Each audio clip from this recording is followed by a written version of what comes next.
Kylie, Melissa, and Sean Pritchard's here. Okay, should I just get started and share my screen? Yeah, I'll just do Okay. the quick little housekeeping. So thank you everybody for coming again. Sorry for the wait, and thank you for your patience. Tech issues is the theme of the day, it seems. We will be recording today's session, so if you do not wish to be part of the recording, please feel free to turn your camera off at this point. We do ask that during the presentation, you do keep yourself muted. If you do have questions at the end, feel free to unmute yourself and ask away. And David, it's all yours. Okay, and now my screen sharing isn't working. Oh my God, what a day. Hang on. Try now. You made me co-host, right? Yeah. Okay. Hang tight.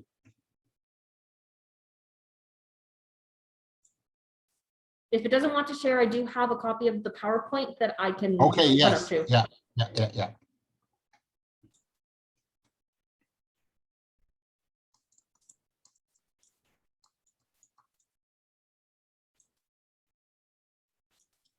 Oh man, I'm just having such tech woes today.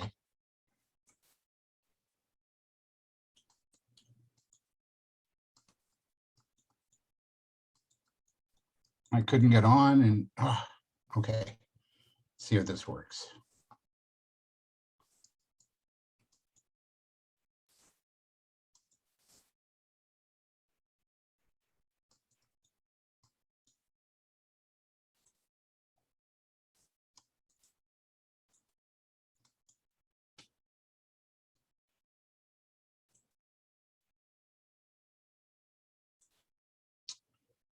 Okay, do you have another copy of?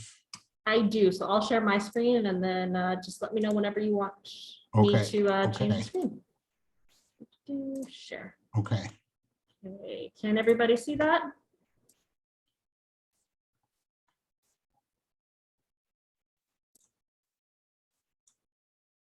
There we go.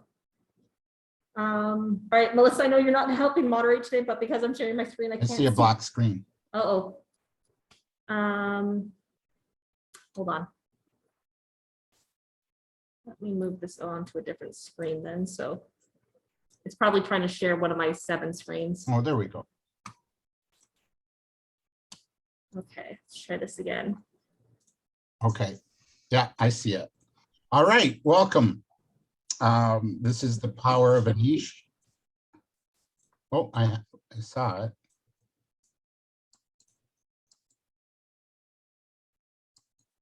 Sorry, I'm just pulling up the chat so I can see it. All right, so can everybody see the screen? If you could just let me know in the chat. Yes.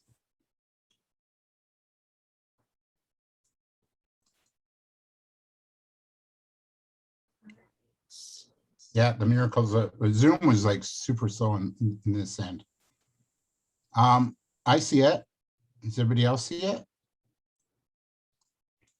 All right, perfect. So just let me know every time you want me to change the slide. All right, yeah, let's change it. Let's rock and roll. I'll move quick today.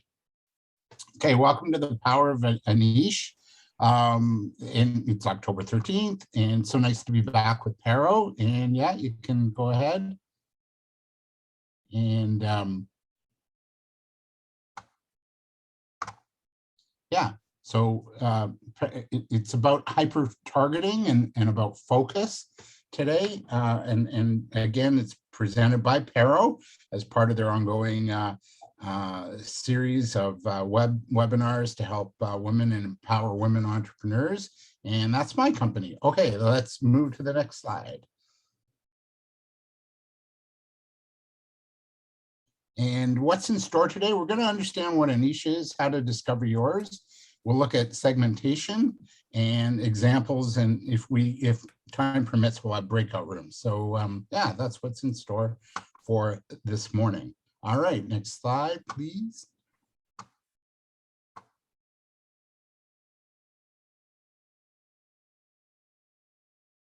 Oh, next slide. Oh, okay. Oh, don't tell me yours is jamming now. No, I'm going to the next slide. It might be just delayed on your part. I don't know. Oh. Okay, back one. There we go.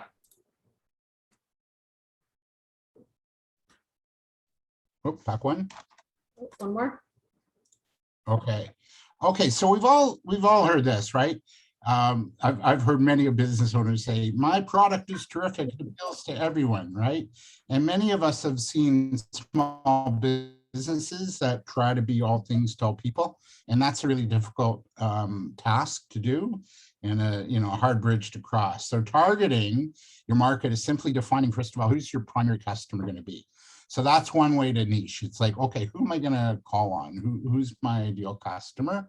And you want to make sure that that customer is large enough and sizable enough for you to, be able to make your business happen.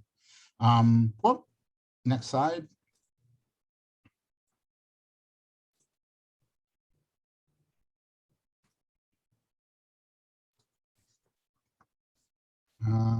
I'm not seeing it.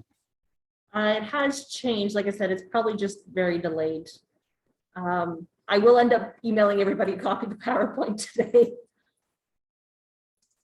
Yeah. I'm seeing a picture.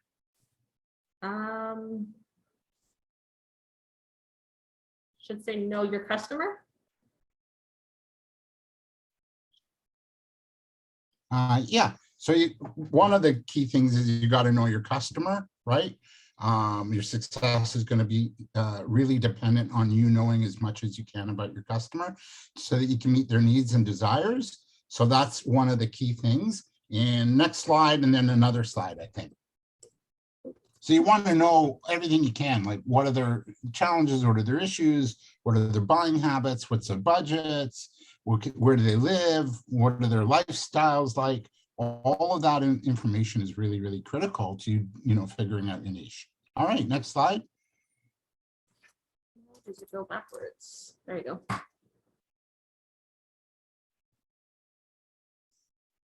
Okay, another one. It should be up to case in point, correct? There we are. So, yeah, exactly. So an example of a niche market was, and I'm going to share this example more in a moment, a yoga studio. So if you owned a yoga studio, you could potentially teach everybody yoga, right? From kids to seniors, to men, to women, to pro athletes, to just the average person wanting to practice yoga and the meditative practice of yoga and the breath work and all that. So one of the examples I'm going to show is that this yoga studio, when she discovered her niche, how she discovered it was born out of her own personal story, her own personal pain, and her niche was driven by her why. And that's a really critical thing for you all to get, is like, what's your why, right? So next slide, please. So what I want you to do is I want you to go into breakout rooms and discuss what is your why. What is it that drives you in your business? So what drives you in your business? What's your why? Why did you start this? What is it that drives you? So we'll have like a 4-minute discussion, and then we'll come back. There's a 60-second countdown, so you have about 4.5 minutes, and just discuss, like, what's your why? What is it that drove you to open your business? What is it that excites you about it? What's the difference you're making? So let's have that discussion for the next 4.5 minutes. I'm going to get you into breakout rooms in 3, 2, 1. So enjoy meeting everybody. There's 3 breakout rooms coming now.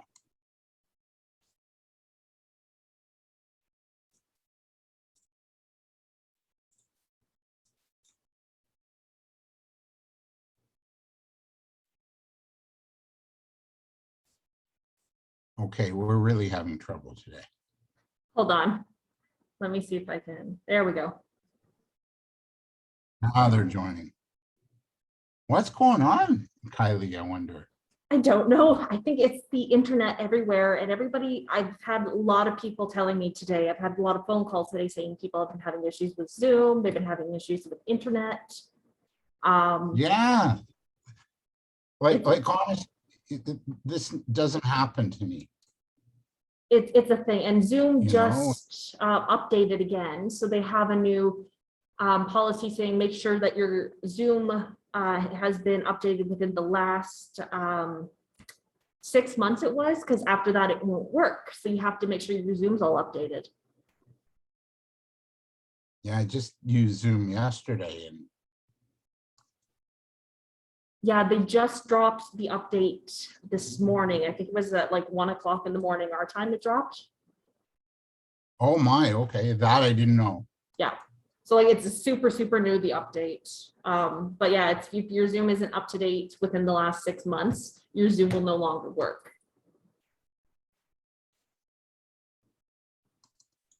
But a lot of, like I said, it's not just Zoom. I have people telling me that, again, they're having issues with Facebook.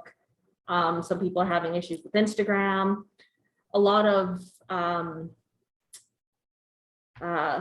platforming sites, like live streaming sites like Twitch, are messed up today, like no tomorrow. Oh boy. It's like last week when Facebook went down. Okay, I think I can share my screen. Do you see that? I do not. I don't see a screen share from you. Hold on, try that. I'm gonna advanced sharing options. You can share. Okay, so you should be, try that.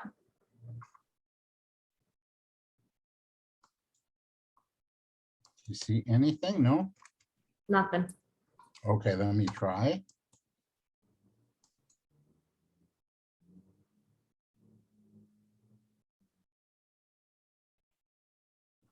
Okay, this is wild. Yeah, 'cause- I'm getting an error code from Zoom.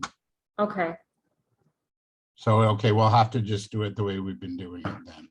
yeah. Like I said, I think it's delayed because like every time you say change the slide, I'm changing it and it's taking like 10 seconds for it to actually show that it's changed. Wow.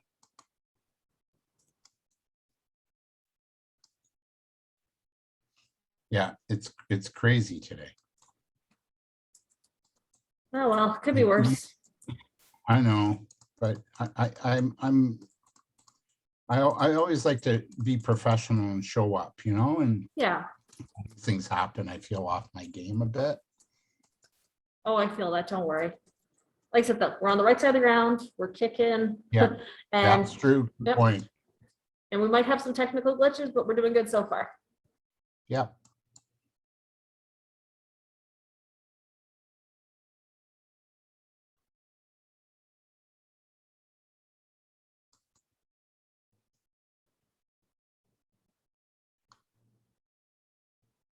Yeah, I'm getting an error message on Zoom that I can't share my screen.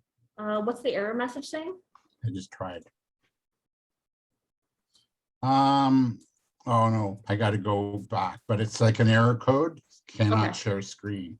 I've never had that happen. Fair enough. Well, the next breakout room Okay, so- that you give me the code and I'll fix it. I'll see what I can do. Yeah. Or we can just go and, you know, go along with what we've been doing. Let's just see. So the breakout rooms are almost done. Gonna move my screen back over. Yeah, I gotta make sure I'm sharing on the right screen because I have a 4-screen setup. Okay. There we go. That into the chat.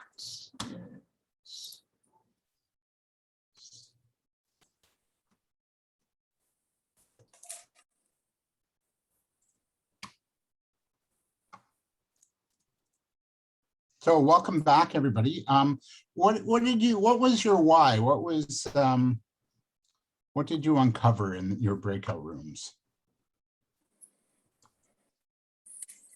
So now that you're all back, what did you uncover in your breakout rooms? What's the reason for you doing your business?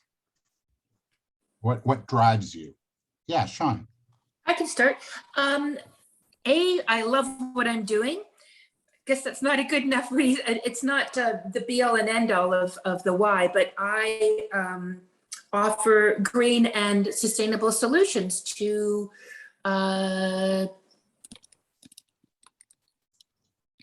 common household garden burial things. Yeah, I yeah. got to work on that, obviously. I know. I think the common garden burial thing is a little scary. It's like, Yeah. yes, I just disposed of my husband. We weren't getting along. All right. Thanks, Sean. Thanks for the laugh too. I needed it today. I'm a little stressed with this. Oh boy. Who else? Who else has a why? Why did you get into this business? I do, David. Please, Tanya. I became totally enthralled and completely hyper-focused in the learning of ADHD.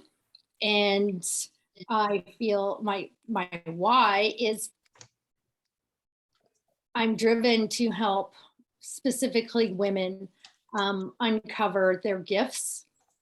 So many women have ADHD and have never known that they did. And it's a gift and not a curse. And I'm driven to help those who can really not have understood who they are or what powers that they do have, because they live in a world, they're square pegs trying to fit in round holes, and we never will fit, and we shouldn't have to try anymore. Yeah. My ability to help bring understanding and decrease the stigma of ADHD helps everyone. It's generational, and great things can become of it. Awesome. Thank you, Tanya. That was beautiful. Thank you. And I'm inspired by your work too. Thank you. All right. So really important to connect to your why. Why did you get into this business? What motivated you to do what you're doing? Is your business associated with a personal pain maybe that you solved and that you want to see fixed in the world? Tanya, I think that might be true for you, and yeah, it is. So did you have an experience or see a gap in the marketplace like Sean, where she's really into sustainability and gardening and providing products that enhance the gardening, but she's also got another line of products too. And it's all handcrafted and it's local and it's Canadian made. So do you have an experience or see a gap in the marketplace and now you want to help others avoid it? 1000%, David. I feel like, there's so much opportunity with executive coaching, which is phenomenal pay, but those executives who are getting that coaching, they know they have ADHD. My drive and mission in life is to help those that don't even know they have it. Yeah. Because my life would have been different. My life would have been different. Yes. So I can help. If I help in the education system, bring knowledge, awareness to what it may look like specifically in women, because our lives, from physicians to even the DSM is based primarily on males and how they present and not as women. And, and there could be a lot of ADHD misdiagnosed, undiagnosed. It can have real negative consequences, where on the flip side, if they understand and find their greatness, they're unstoppable. Yeah. And there is greatness with it. Yeah, that's sure. My why. Yeah, there is a hole, and I'm driven to advocate and educate everyone, because they don't have to live like that. They don't have to live in guilt, shame. There's a phenomenal book called You Mean I'm Not Lazy, Stupid, or Crazy? And that's why women weep when I talk to them, because they felt that way. And by helping them, I help generations that precede them. Exactly. And their kids too, right? Absolutely. Another place to look for in terms of your why, and I know you had a discussion around it in groups and teams, again, your why probably is around a problem that you want to solve in the marketplace or in society.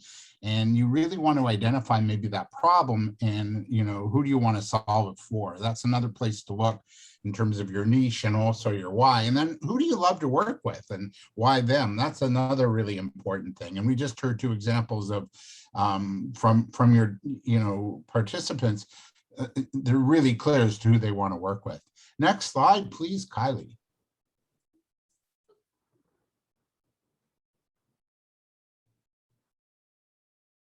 So this is a colleague of mine. Her name is Tina Veer, and she owns a yoga studio. And remember, I was talking about a yoga studio. You can do business with everybody potentially, but in this case, yoga is for everybody, not buddy, but everybody. And Tina, her yoga studio was born out of a challenge and problem she had. So years ago, she loves doing yoga. And years ago, she went to a yoga studio and she felt really judged and uncomfortable by going to this yoga studio. As you can see, she's a plus size woman. And what happened was she just came home and said, that was like a really bad experience. And I felt really uncomfortable and not safe in that environment of practicing yoga. And she loves practicing yoga, Tina. And so what happened was she got home and she went, there's got to be a better way. So she started to call some of her colleagues who were also plus size women. And she asked, has this ever happened to you? Have you ever gone to a yoga studio and you felt like just uncomfortable, you didn't fit in? And they went, oh my God, yes, that's why we don't do yoga. So she asked them, and a little market research here, if there was a yoga studio that catered to plus size women, would you come? And they said, you open it tomorrow, we're there, right?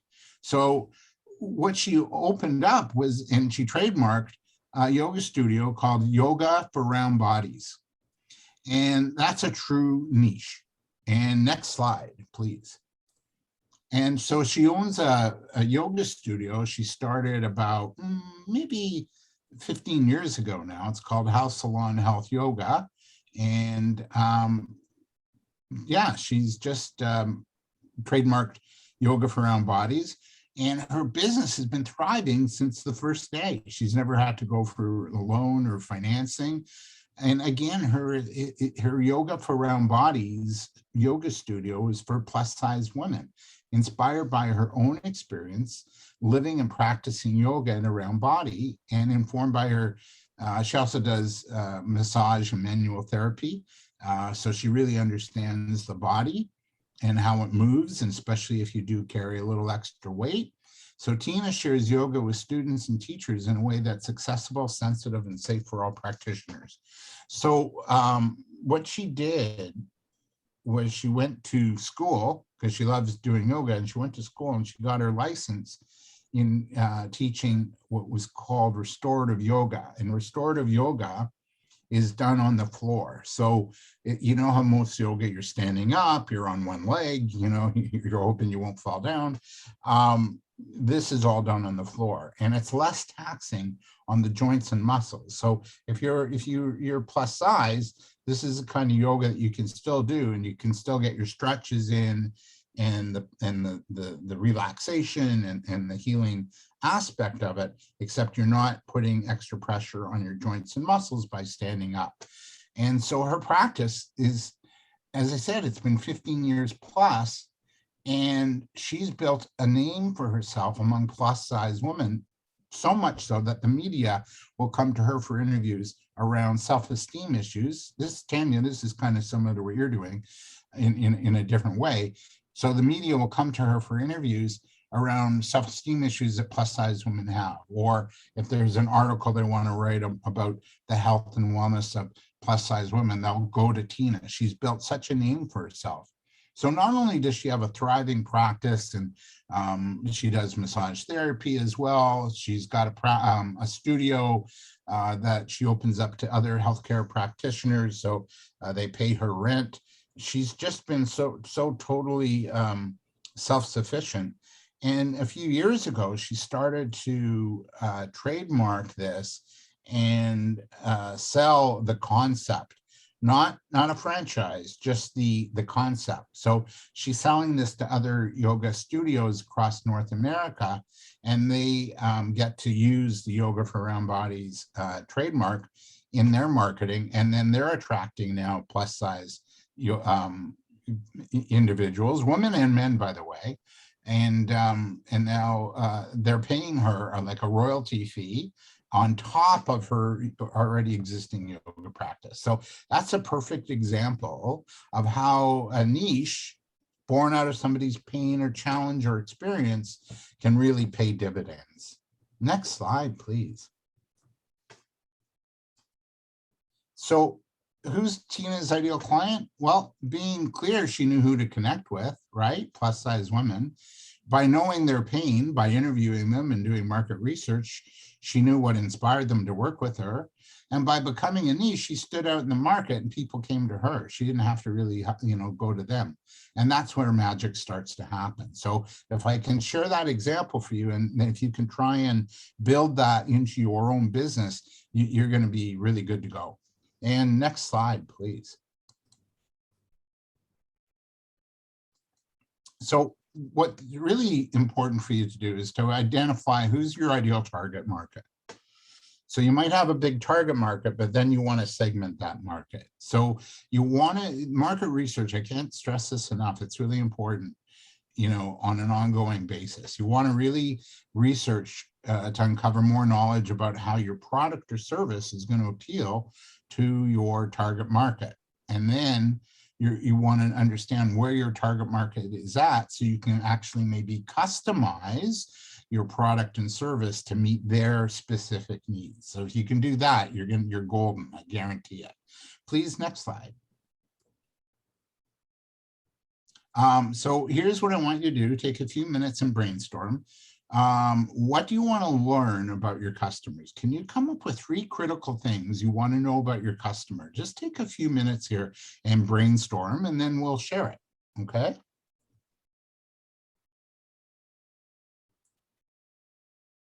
So 3 things you want to know about your customers. So if you're going to do market research, what do you want to know?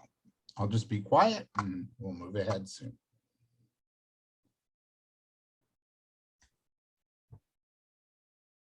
Thanks, Kylie.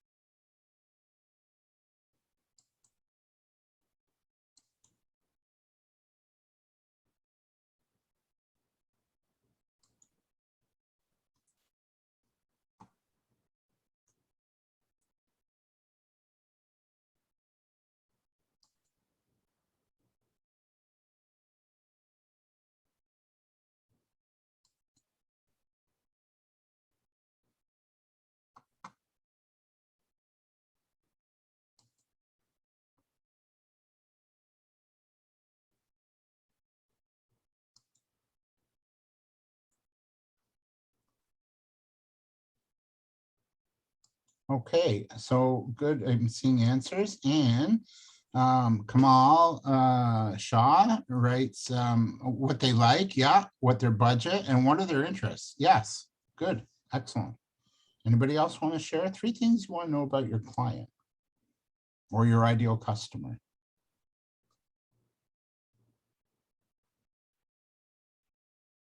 One of the key things is, what do you want? Where are you at today? And then what do you want? What's going, and then also maybe what's going on in their world, like what are you being challenged with right now, and what would you want, and how can we maybe help? So it's really important just to come up with questions that you want to get clarity on when you meet with your customer. Grace says in the chat, how much time commitment they have. Yeah, time and money are the 2 biggest obstacles, right? The 2 biggest objections. And by the way, Grace, time and money, they're just a story. We never have enough of either of them. And once you get that, then your life changes. So thank you, Grace. All right, let's move on to the next slide. Really important, take that time. This is a video I can't share because this is actually Adobe. Illustrator version. So if we can go to the next slide, if that's possible, thanks.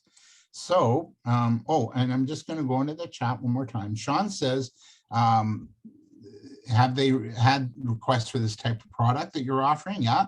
So you want to see, you know, if people are, their customers are in the market for what it is you're doing, or are they offering anything like your product? And then another thing, Sean, is would they be open to carrying it, right? You want to probe? Yeah, just to see. So once you have an idea of your ideal customer, it's really important to begin to the process of asking questions and finding out more about their wants, goals, hopes, needs, budgets. Okay, so very important to do that. Next slide, please. Thanks, Kylie. I'd be lost without you today. It's all good. This is the starting point of a really good market research survey. So you need to know your clients, what are their key challenges, problems, pain, right?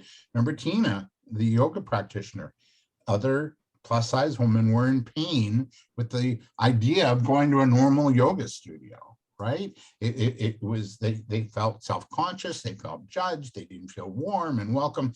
What Tina did was she, you know, with her yoga practice was that it was warm and welcoming and loving and supportive. And that was the vibe that was available to the to her clients.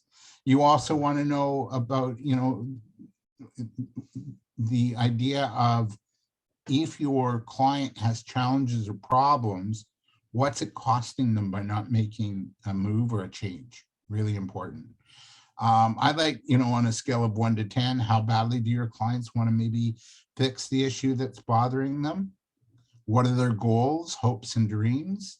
What are their budgets? Don't be afraid to ask about the money, because we, you know, this is what we need in order to live. So don't be afraid.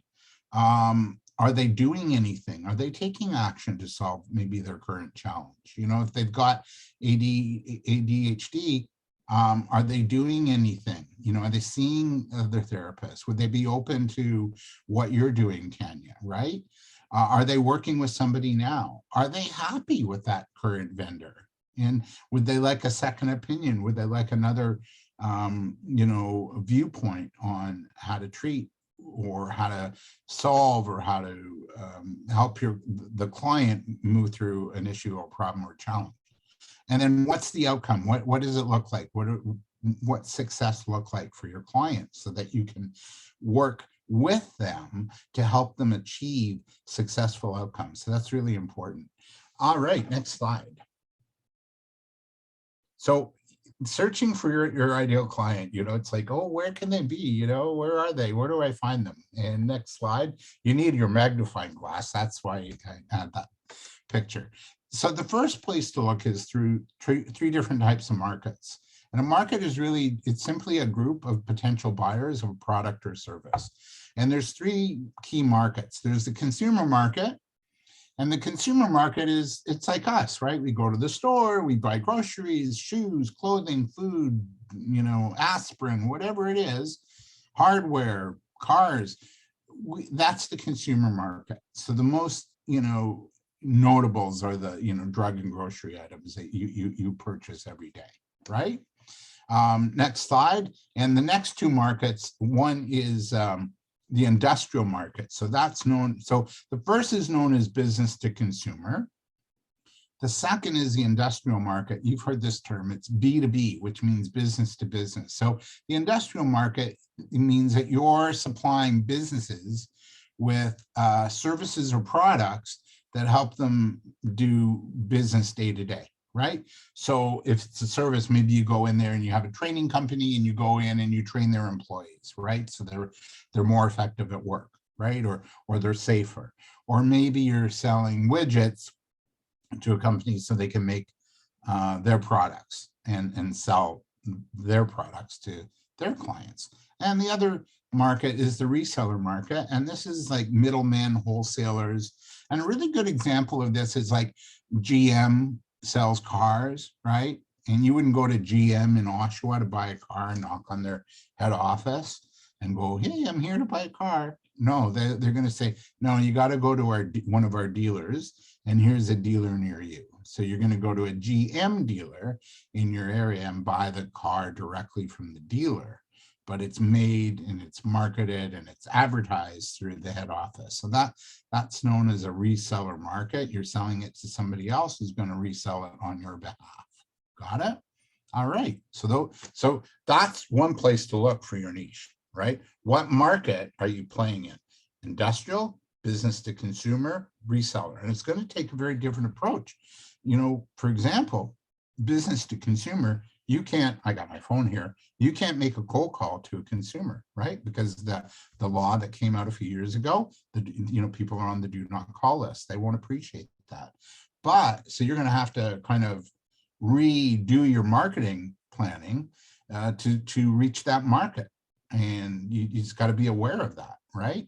Okay, next slide, please. So one of the key things, if you're B2B, here's how you can drill down even further to get your niche client. I want to identify maybe the kinds of businesses you group with, like what industry sectors or what sizes of companies do you feel comfortable with? What needs do they have that you can solve? What expertise or experience maybe do you have that will help those clients really, solve their problem, right? Maybe you have an expertise that really helps customers get certain results. So if you've had experience of helping other companies in a certain industry sector, or have you had experience of helping companies in a certain industry sector, then this might be a niche for you to pursue. I'll give you an example. There's a personal example.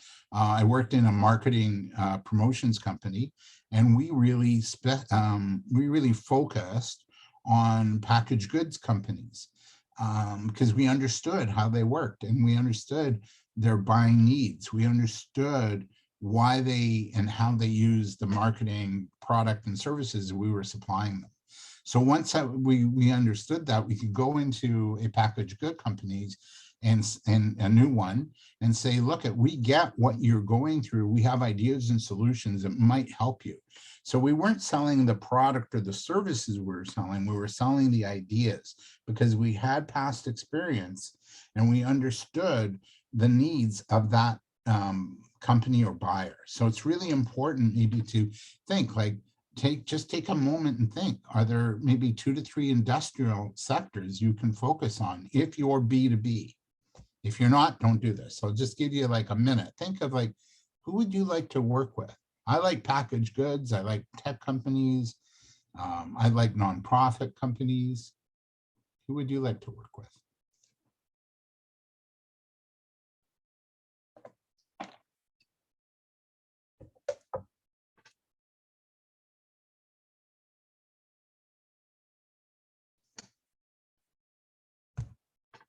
All right, next slide.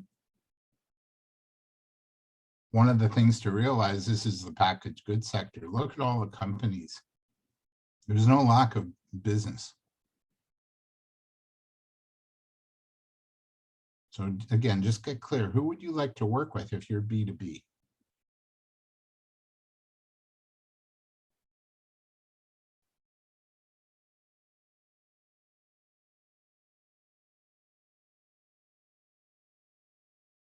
Oh, Tanya, you're outside now. That looks gorgeous. All right, next slide. And one thing too to help you determine your niche is if you're B2B, and you could be B2C too, and I'm going to talk to that. So don't think I'm neglecting you. You want to identify then the kinds of businesses you want to call on, and then know how you help them, and then share your expertise and successes with them. So again, know their issues and challenges and how you solve them. Know who you want to work with.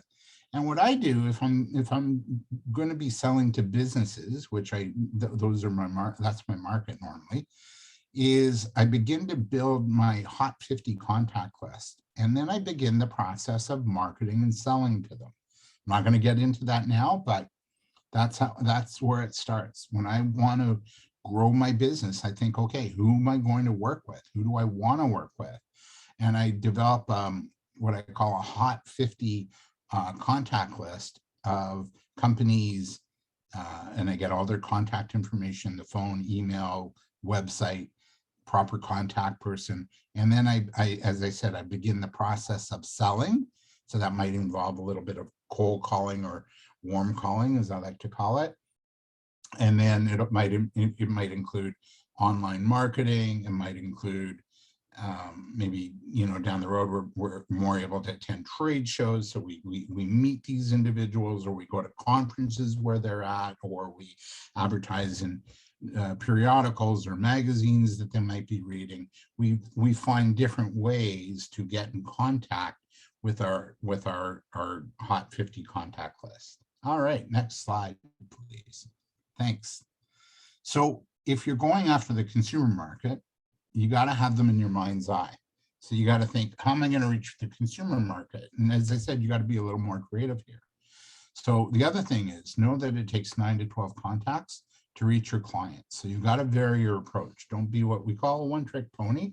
You might have to try social media, podcasts, maybe showcasing your products on Facebook or Instagram.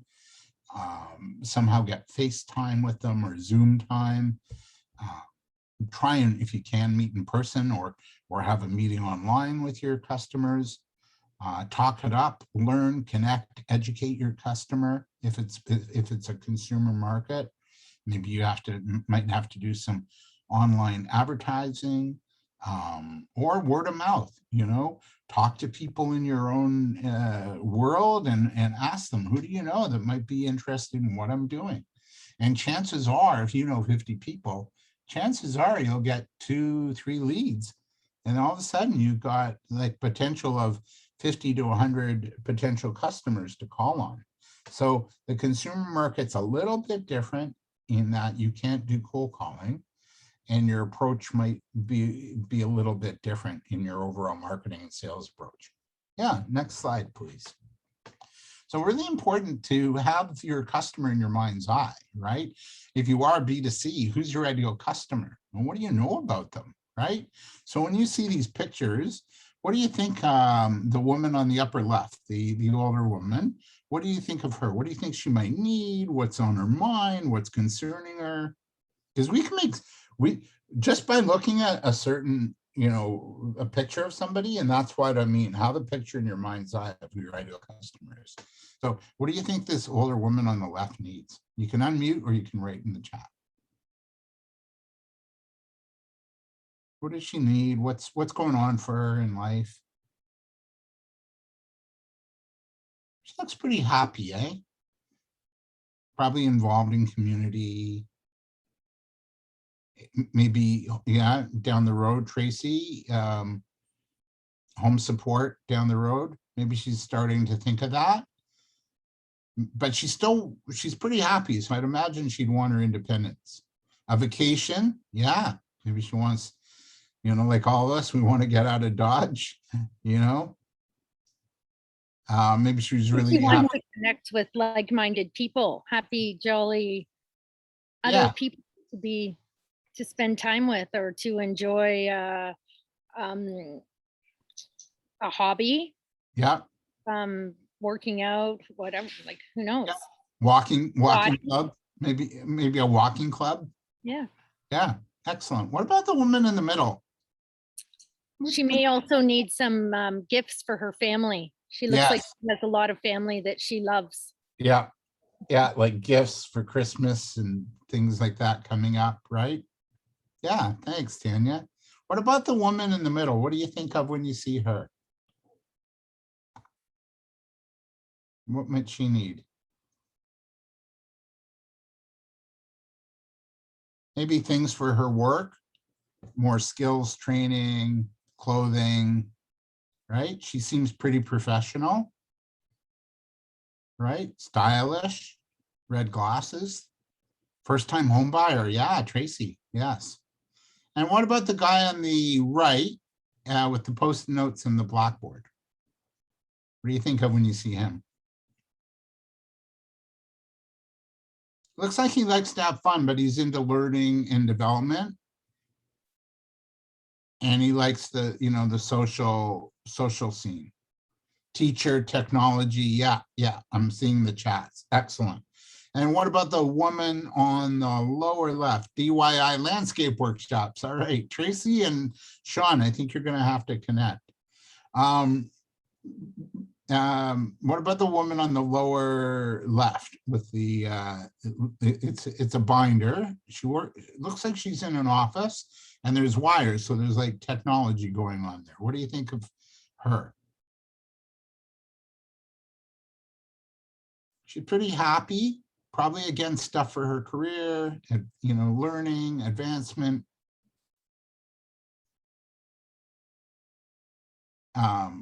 Also maybe like yoga, like to stay healthy and vibrant, because she looks pretty healthy and vibrant. Health, Sean said, yeah, excellent. And then the kids, these youth on the far right, what's on their mind, do you think? What are they wanting? Skill development, yeah, for university or their first job. Thanks, Tracy. Anything else about these kids?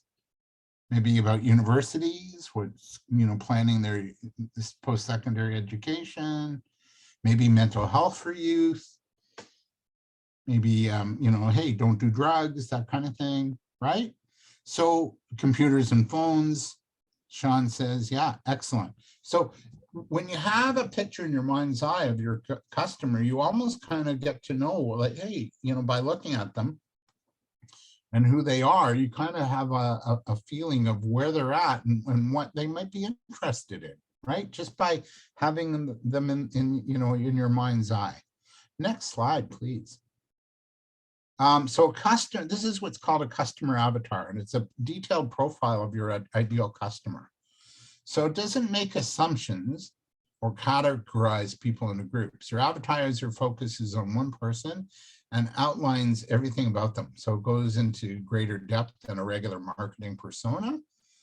And it gives you more marketing, more targeting and marketing tools to work with. When you're really clear as to who your customer is, like the picture of the older woman, for example, now you can think, okay, so she's into stuff for kids. Where might she be going? Maybe she's going online. Maybe she's going to a website like Chapters or Indigo.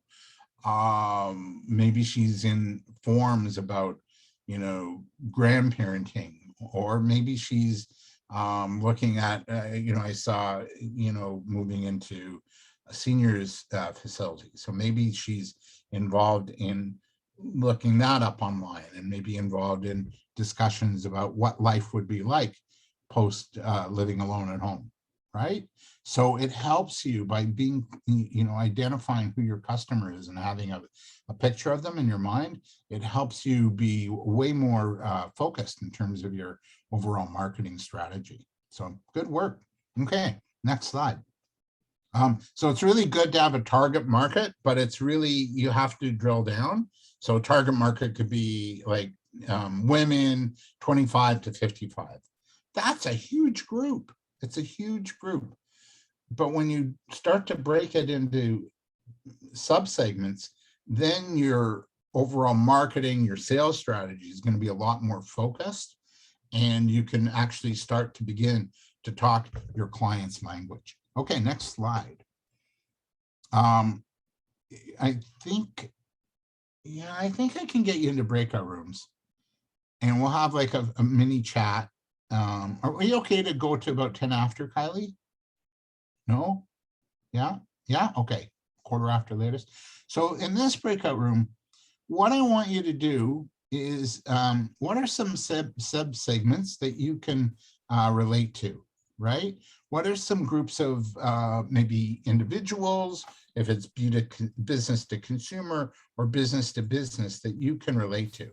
All right, so I'm going to get you back into the breakout rooms. I'm just going to change them a little bit because we have fewer people. So I'm going to have you in 2 breakout rooms, and you're gonna discuss sort of like, what are some groups that you can relate to, or companies or organizations or consumers that you feel like there's a kinship with, right?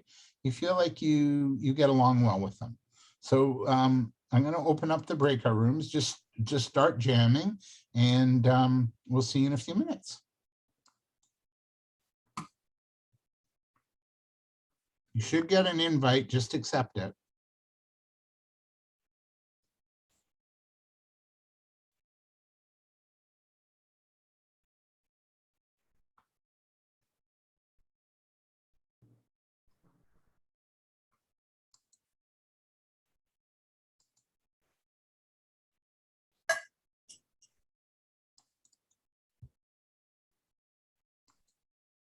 Ashley, I'm going to pop you into one.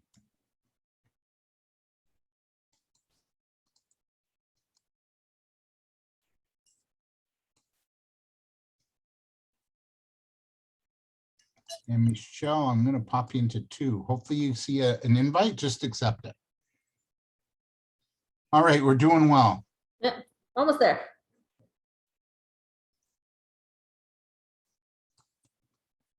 Yeah, this error message just says I can't share my screen. Does it give you a number for the error message? Yeah, let me just tell, I'm going to try it again here, okay? Yep.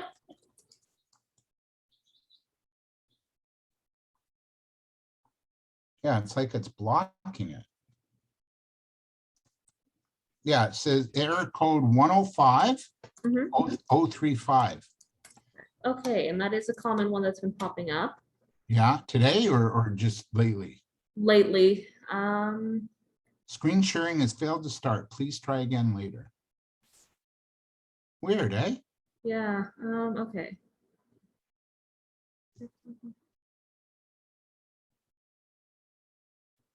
So it's one of two things. It's either there's a driver error, that it's not connecting to Zoom, not letting Zoom connect to the driver, or it could be something misconfigured in the Zoom settings when they did the update. Right. Great. God love them. Oh yeah. Love technology when it works, hate it when it doesn't.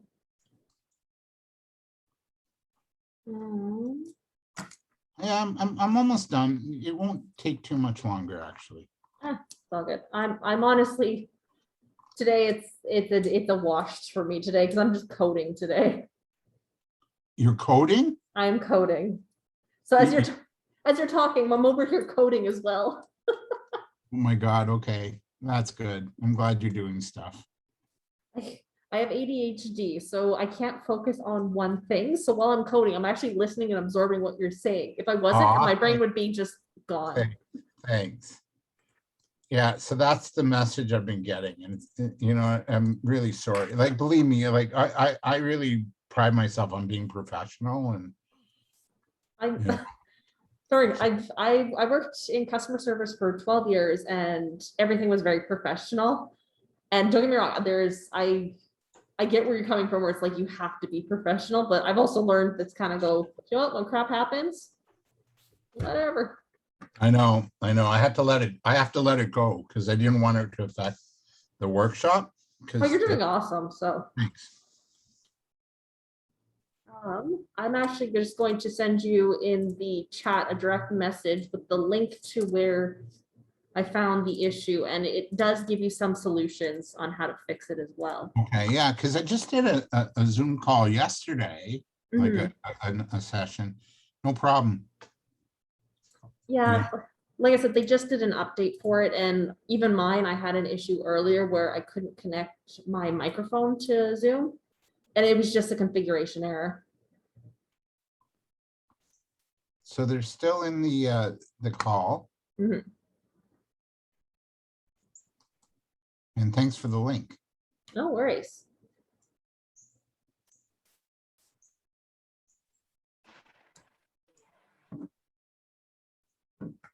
Oh, did I leave my room too fast?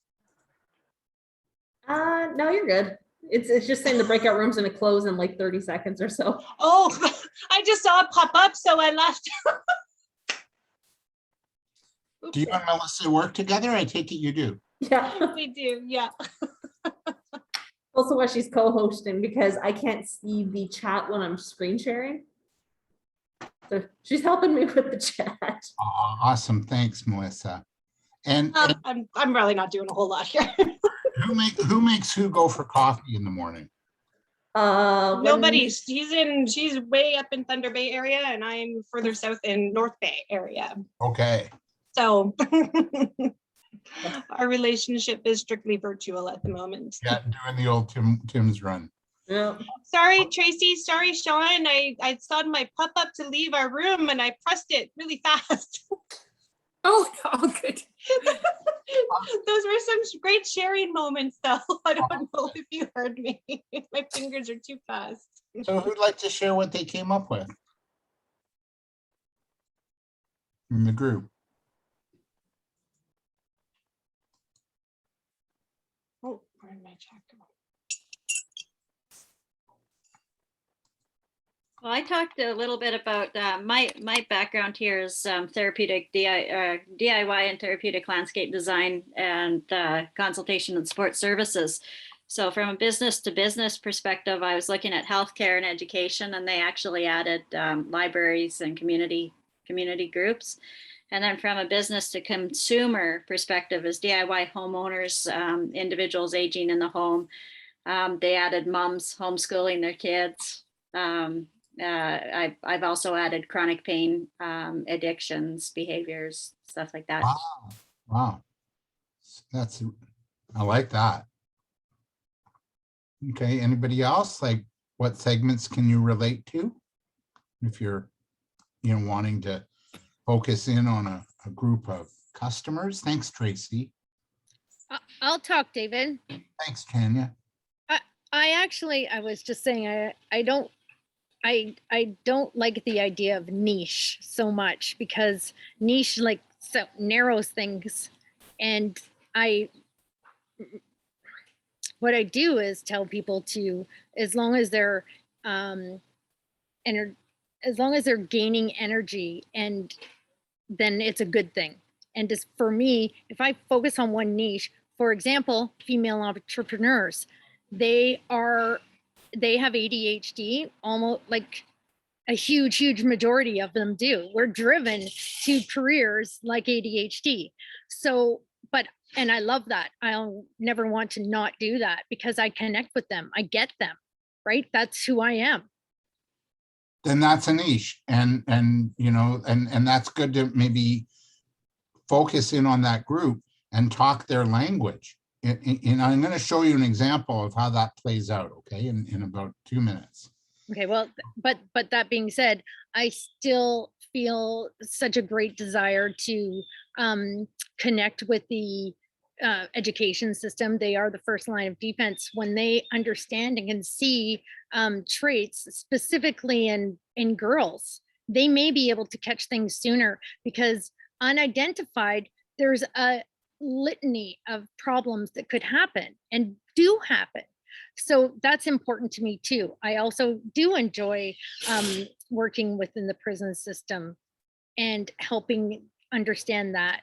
Not to mention HR, if 10% of if ADHD is 10%, it doesn't discriminate, then Right. every company is not utilizing their plutonium, as I call it, harness their plutonium properly.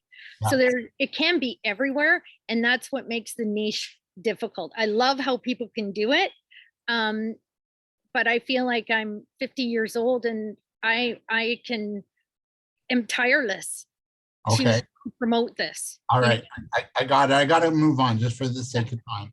But what I heard there was 3 groups that you really like to work with, and I give you green lights go, but understand each one is a little bit different and they have different needs.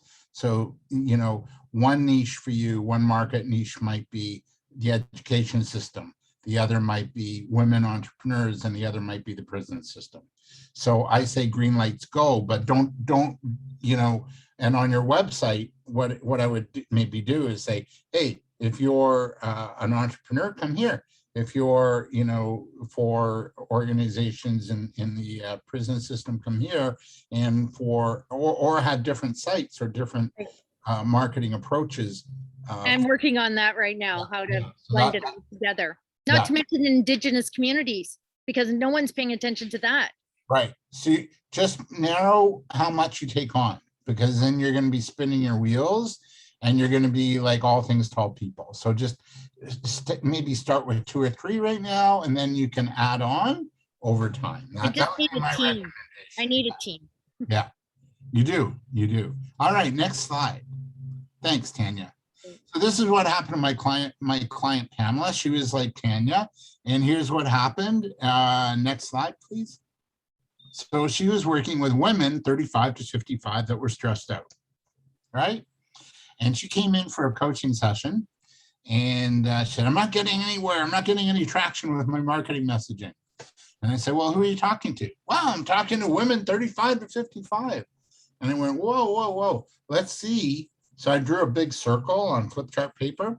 And I said, let's see who are the various types of women in that sector, in that target, right? And we came up with 12 types of women. So like Tanya, you have like all these, sectors, and we identified 4 that had the most stress. And we identified single working women with kids.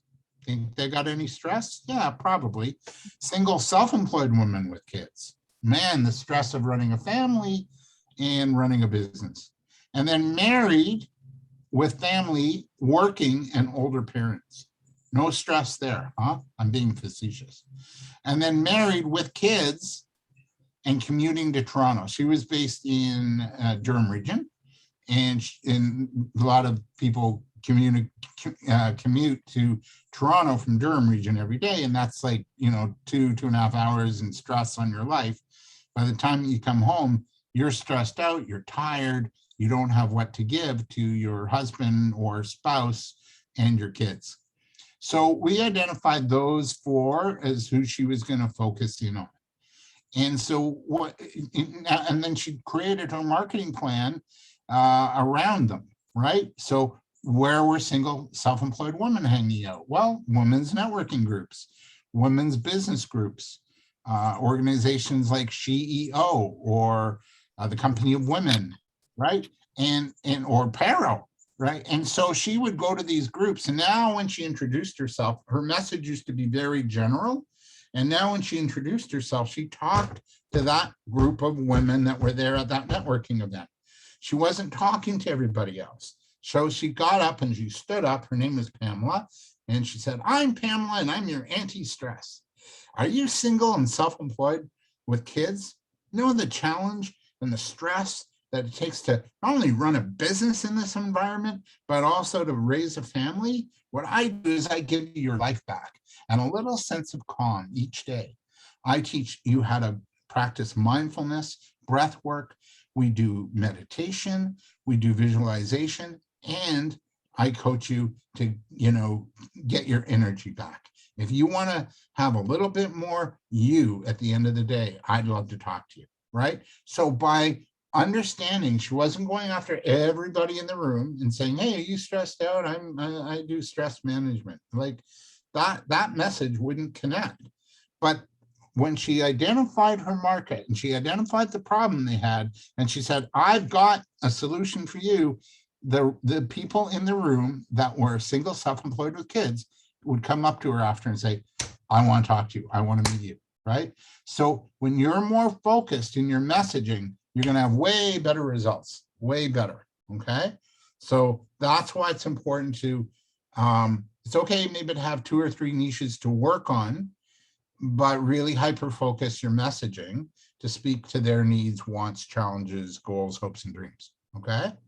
All right, next slide. We're doing really well. So you want to segment your overall market. I say 3 max, 2 if you can, but 3 max. And we learned by Tina Veer, Yoga for Embodies, she had 1, right? But then she started to sell to other yoga practitioners. And so she did expand over time. But for now, try and, segment your market. So it's really natural for us to want to talk to everybody but you'll get better results when you're a little more focused. I guarantee it. Not only that, your time and your money, your promotional budget will be a lot more focused. You'll save money. You won't be all over the place with your message. You'll be really more focused. You won't waste money on maybe advertising somewhere where your market's not even tapping into, right? And I've seen that a lot in my career as well, where people are spending money just because, oh, that's nice, it's a one-off, maybe my market's there. It doesn't work that way. In marketing and advertising, you got to go long and you got to go hard, which means you got to be speaking the same thing over and over and over again on one medium, right? Maybe it's radio, maybe it's print, whatever. You have to be there all the time. If you just do one ad and you hope that that's going to work, you're not spending your money wisely, because it needs several ads over time for it to finally click in, right? All right, next slide.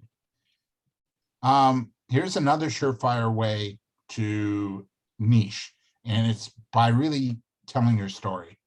And Pixar Films is really good at storytelling. They use the hero's journey approach, which is based on the work of author and philosopher Joseph Campbell. And this is their approach to telling the story. When you tell stories, people remember them, and it connects to people on a personal, more emotional level, and they're going to want to work with you, right? They're going to go, oh, that's me, right? So here's the next slide. This is the Pixar story spine. And I want you to just work on this real quick. And it goes like this. Once upon a time, there was you, and every day this happened. And one day I discovered that, I'm going to use you as an example, Tanya. Once upon a time, there was Tanya Moore Lynch. And every day, she was so enamored by all the possibilities available to her in the world. And then one day she discovered that, or every day, and every day she went to work, but she felt different. And then one day she discovered that she had ADHD. And because of that, she started to honor her differences. And because of that, she wants to empower other women to honor the fact that they're ADHD. And just because they think and act and do life differently doesn't mean that there's anything wrong with them. So now, because of that, she's opened up her own consulting, coaching practice, until finally she's ready to launch and, create good things for many people moving forward. So that would be your story. Do you see how? Thank you, David. Thank you. Can we record that and just write that? I think it is recording. Yes. I really appreciate that. I'll hit you up for more. All right, thanks. I charge, Tanya. All right, so take a minute just to work on your story. And we're okay for time.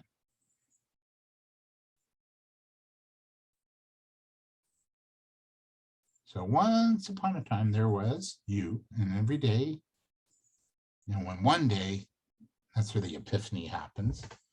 Because of that, until finally,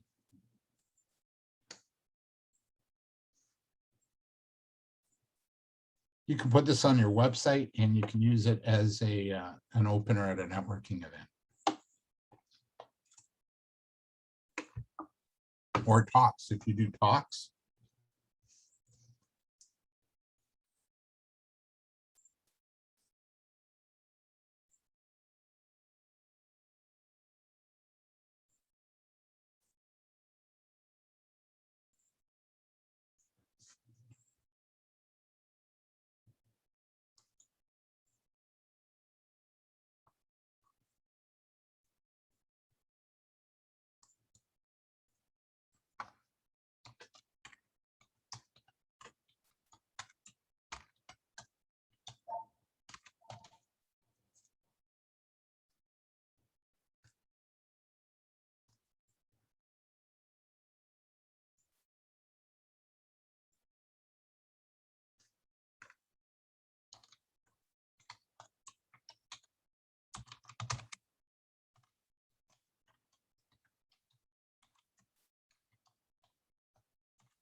Okay, another minute on this.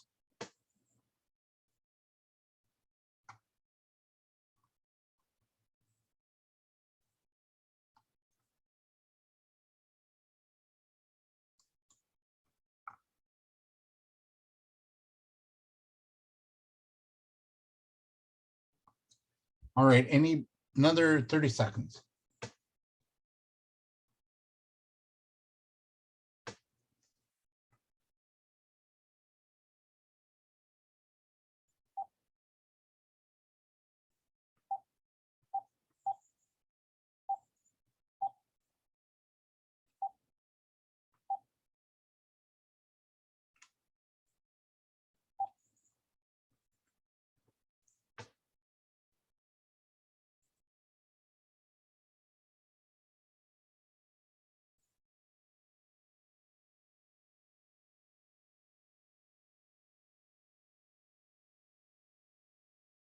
All right, any brave soul that wants to share it, their story?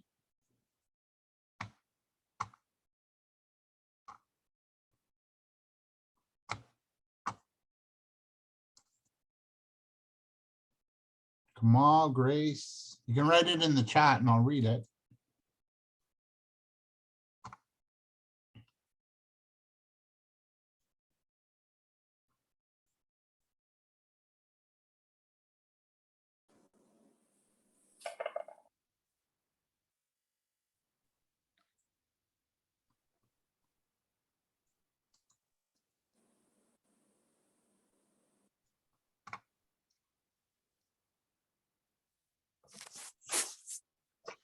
Hey, Tanya, thanks. I'm glad you did that.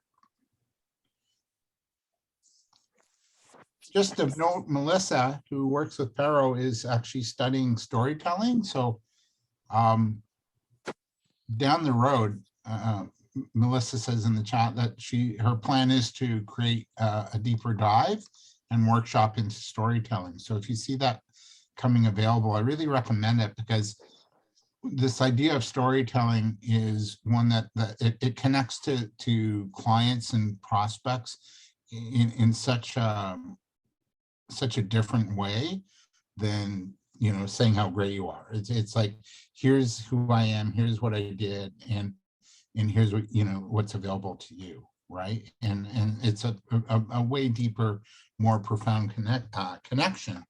And it's going, when you storytell, it's going to connect you with your ideal customer, basically. Okay. So work on this, just for the sake of time, work on this and practice this. If you have a business coach or advisor at PARO, work with them on it. Okay. Let's go to the next slide and we'll just wrap up today's session. So again, the power of storytelling is that it connects to your ideal client. And you know, you see, like, kids are enamored, right, with their parents when they take time to tell them stories. So are adults. Adults are, you know, we're storytelling machines, really. That's what we are. All right, next slide. Storytelling enables marketers to develop that deeper connection. It's a powerful method for learning. As marketers, we want to learn more about the world we live in and the brands we represent and the consumers that we serve. And also, it can be used, as I said, it's a tactical tool, because it engages consumers in a very fragmented, noisy, cluttered marketing world, right? So when your story cuts through, you're cutting through all the clutter and the noise that we see in media and fragmentation. Consumers are also looking for experience and a different way of delivering a message, and storytelling does just that. All right, next slide. So another place to find your niche is in what it is you do. What's the industry you're in, perhaps?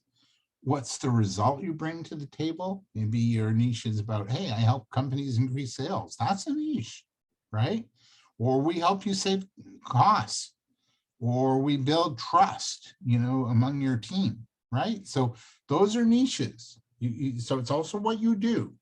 Or it could be a niche, could be your unique gift to those that you serve. Maybe you have a unique gift, like Sean does willow baskets, all handcrafted, all local, and it's just beautiful, like work, right? Yeah, next slide, please.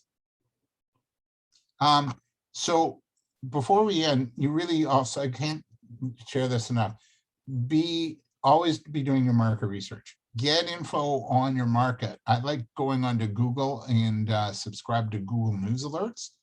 I'd show you, but I can't share my screen with Zoom today. Tap into local economic development offices in your area. Tap into organizations like PARO. They have market data and surveys and periodicals and reports about your industry or about your customers' industry. Tap into related trade associations. Maybe there's a trade association associated with what it is you're doing. Get a library card, go use the resources at the library. They're all too happy to help you really do good research and get information that you need in order to really know your customer and tap into your niche. Also, talk to the Chamber of Commerce or Board of Trade. They're both the same, they just have different names. If you can, attend trade shows. People are doing things more online right now. Okay, thanks for the 5-minute head up. Hire a research company, read books, read business books, and tap into media that relates to what it is you're doing as well. All right, good stuff. Let's, I'll just show you a couple of really good niche examples. So this will take about a minute. So here's 4 that are really good niche examples. Yeah, this is Mompreneurs. That's Erica M. I don't know if you remember her. She used to be a Much Music VJ in the day. She actually runs an organization for moms as well. And anyway, that's a good niche example. And they even use their niche in their name, Mompreneurs. So you know that they're an entrepreneurial organization for moms in business. Next slide. So that's a really good niche, right? And it works. This is a colleague of mine, Sabia Siegel, is the food coach. So she's got her niche right in her name, right? The food coach, you know what she does. It's about understanding your body and behavior. She helps you, if you're struggling with your weight or your image or your health, she helps you. So that's another good example of a niche. Next slide. And this is a company that was in business. He sold out, but it was student car share. So it's like, how you get zip cars or these little short-term rentals. Well, that's what he was doing, but his niche was students. And not only was he making money on the short-term rentals, so students had to go buy groceries or go to IKEA to get something, they would just go on campus to student car share. But he made money too on cross promotion, because a lot of companies wanted to reach students. So Pizza here, you see there, they would offer 2 free slices if you brought the car back safely. I think TELUS Mobility would sponsor, again, money off of your TELUS phones. And if you brought the car back safely and you didn't text and drive, right? So he got money on sponsorships from external partners. And the last niche, next slide, is my colleague here, Tad Hargrave, who's got a marketing company. And there it is, Marketing for Hippies. So he helps conscious, green, and local businesses to grow, right? And it's marketing for hippies. Like these are like alternative healthcare practitioners, yoga people, massage therapists, Reiki practitioners. They don't like selling and marketing. They hate it. So it's really important. Like he's created a company that helps organizations get through that. Next slide, and we'll just keep going. There's one last slide I want to show. Just get, knowledge is king. Know your customer. Keep going. There's one, and just, yeah, we can keep going. Just be really clear. Know what you're going to focus on. Talk their language. Okay. And next slide. Let's keep going. Just know, okay, here's the last one. So it's really important to know your customer, know what drives them, know where you can reach them, know what messaging is going to connect with them. So let's say you're working with older people, right? Boomers, like that older woman we saw. So you got to figure out, like, if you want to, remember what I said, it takes 7 to 9 or 9 to 12 contacts to connect with customers and get them to meet you and want to work with you. So let's say you're marketing to that woman that we saw, the older woman in the avatar pictures. Where does she hang out? Maybe what business groups or associations is she involved with? Maybe she's a business owner and she goes to the Chamber of Commerce. So you're going to have to go there to maybe mix and mingle and meet. Then what might they be reading, listening to, or what other organizations does she tap into? Maybe she's a member of CARP, which is Canadian Association of Retired Professionals. What does she read or listen to? Maybe she reads Zoomer magazine, which is, all magazine for people, 50 plus, right? What do they do for leisure? Well, maybe she likes to golf. So maybe you got to go to the golf course. What are some key channels that you can tap into that you can maybe joint venture with and also reach her? So maybe you tap in and joint venture with financial planners, career specialists. Maybe she wants to protect her, savings, or maybe she wants to take on a new career. And maybe you want to go to a bank and do a workshop on, I don't know, maybe on career planning for people 50 plus. And maybe the bank will sponsor it and bring you in to teach, right? So when you're aware of who your niche is, then you start to plan your overall marketing campaign as to how you're going to reach them.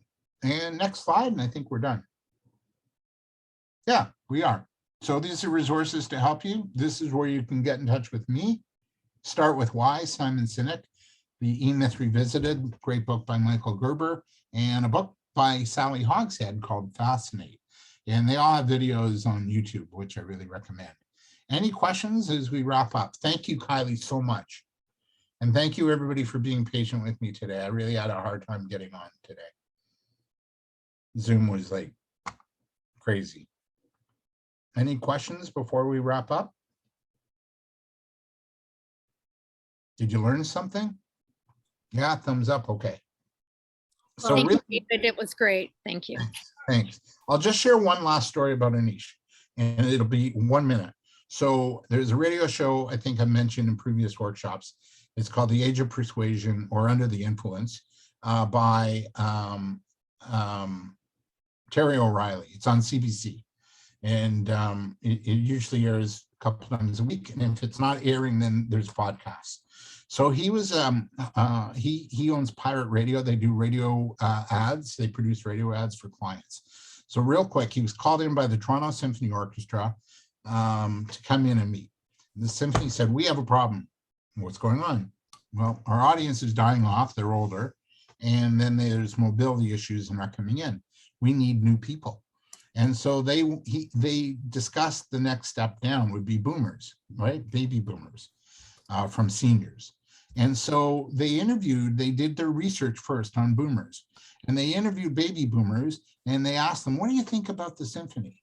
And the thing that came up was they liked it, but they remembered as kids, they had to go with their parents and they had to get all dressed up and they'd end up falling asleep on their mom's shoulder and drooling. I know, TMI, but they thought it was just too much of a thing to go to the symphony. So that was the fear. They were fearful of going because it was a big production. So in the ads, they went back to the symphony and shared this research with them. And in the ads, they bought ads from mid-September to end of October. And the theme was, you don't have to be afraid, because it was Halloween coming up. You don't have to be afraid to go to the symphony. And then they bought the ads on radio stations like Boom FM or Q107, Toronto's Best Rock, where boomers were listening. And so you're driving along, listening, rocking out to Led Zeppelin, and all of a sudden an ad for the symphony comes on. Well, first of all, that totally disrupts your thinking. And second of all, they were talking to the to that individual, the boomer. They were talking about you don't have to be afraid. And they did it in a way that was fun and creative and inviting. And then guess what? Boomers started to go to the symphony. So that's, again, another really good way to illustrate the importance of knowing your market and really focusing and talking their language. I'm done. Have a great day, everybody. Kylie, thank you so much. Melissa, thank you. Sean, good to see you. Tracy, I'll connect with you on LinkedIn and Facebook. So have a beautiful day, everybody. Thank you so much, David. And thank you again, everybody, for your patience. If anybody, again, would like a copy of today's recording and PowerPoint, please feel free to send me an email at communications@paro.ca. It is in the chat. And thank you again, everybody, for coming. Thanks. Blessings. Have a good day.